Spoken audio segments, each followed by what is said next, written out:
Welcome to Moving Forward Leadership's Monday Leadership Minute, where I, Scott McCarthy, get raw, get gritty, get to the point on a leadership topic that's near and dear to my heart, or one which one of you have requested me to discuss. If you're looking for a bigger show, don't worry, I have you covered with the interview show that airs on Wednesdays. And for all things Moving Forward Leadership, go to movingforwardleadership.com. And now, let's get your week started with this Monday Leadership Minute.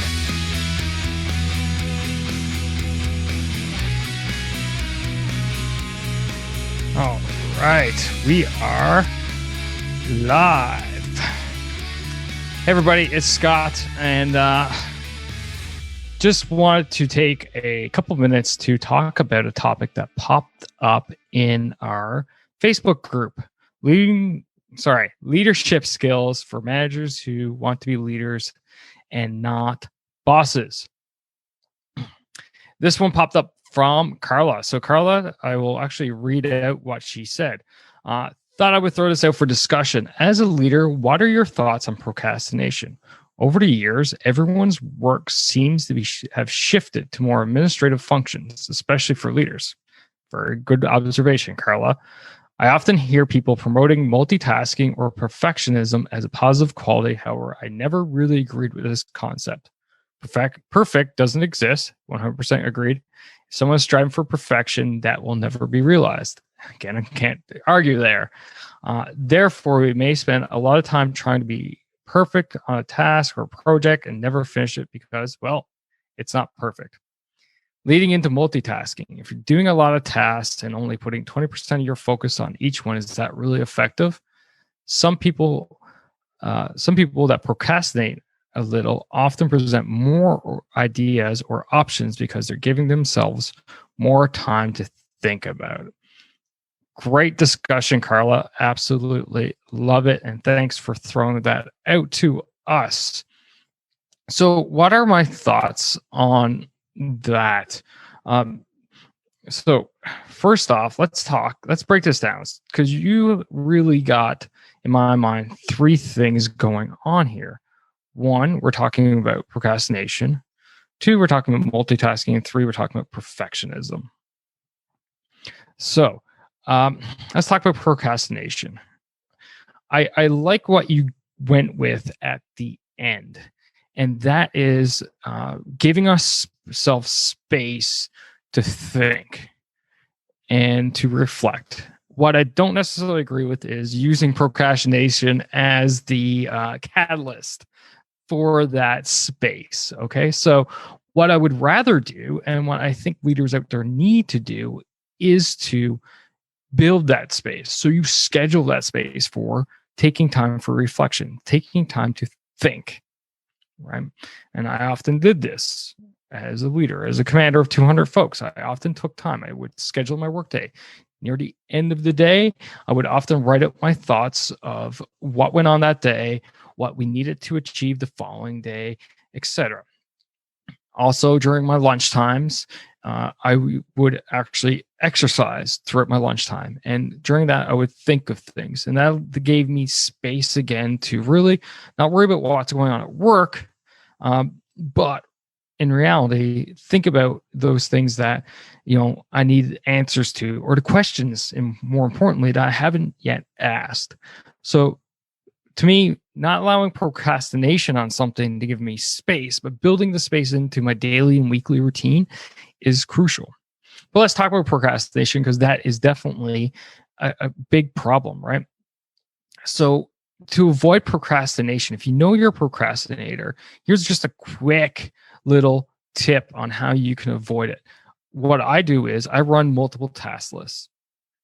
So I write down things that I need to do for myself, I need to do for my team, I need to do around the house, whatever. And often these things, if they have a deadline by them, I assign them deadlines. Like, I have to have this done by, 5 February. It needs to be done by the 15th of February. I don't really matter when I need to get it done. I just need to get it done at some point, etc.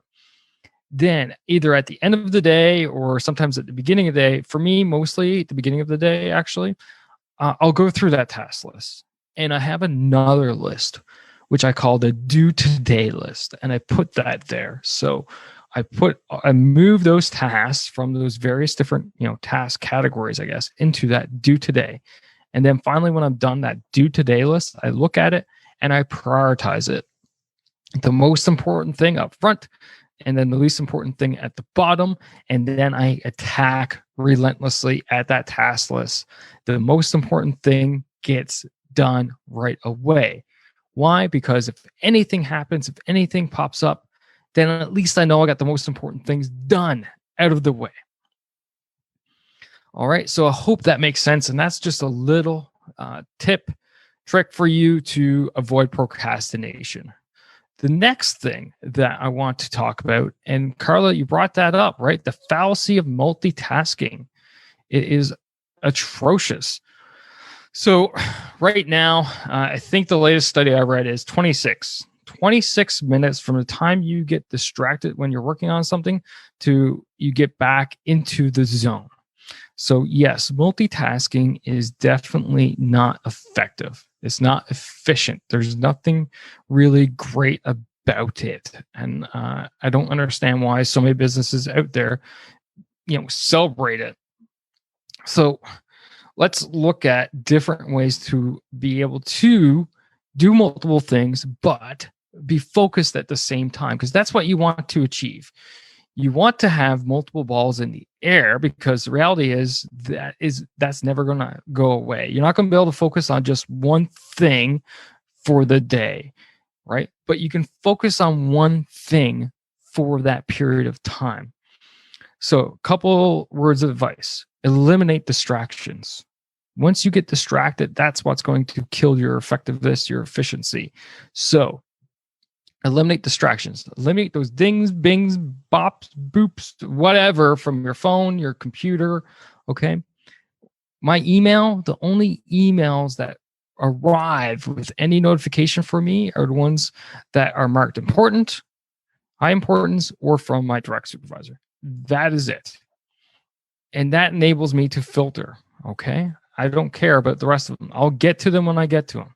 Too many people now think an email means instant action. Not true. Just because you send an email to someone doesn't mean that, one, they've gotten it, they've read it, that they understand it, and that they're actioning it. Okay? So don't play that game. So eliminate that. Same thing for my phone. My phone, the only thing that goes off on my phone is direct communication, i.e., the phone rings or someone sends me a text message. That is it. So eliminate all these distractions. Now, there's a few different work methods out there that you can employ as well. There's one in particular, I can never pronounce it properly, Pomodoro or something. I can't pronounce it properly. My apologies. But anyway, here's the concept. The concept is you take your task, so take that to-do list and figure out how much time is it going to take. 50 minutes, half an hour, 25 minutes, whatever. And with this system is you break it down into 25-minute blocks. And you figure out, okay, how many 25-minute blocks is it going to take me to do my most important task? And then how many blocks is it going to take me to do the next important task? And so on and so forth. And you work at it. So you do 25 minutes, you can take a break, grab some water, refill your coffee, whatever. You sit back after 5 minutes, hit it again for 25 minutes, and you keep that cycle until you're done. That enables you to keep focused very intently, directly at that project for a short period of time, being highly effective. Taking a break, coming back, being super focused at that project again for that period of time. And then that enables you to basically hit those targets of what you want to do. And then once you achieve what it is, then you can move on to the next task.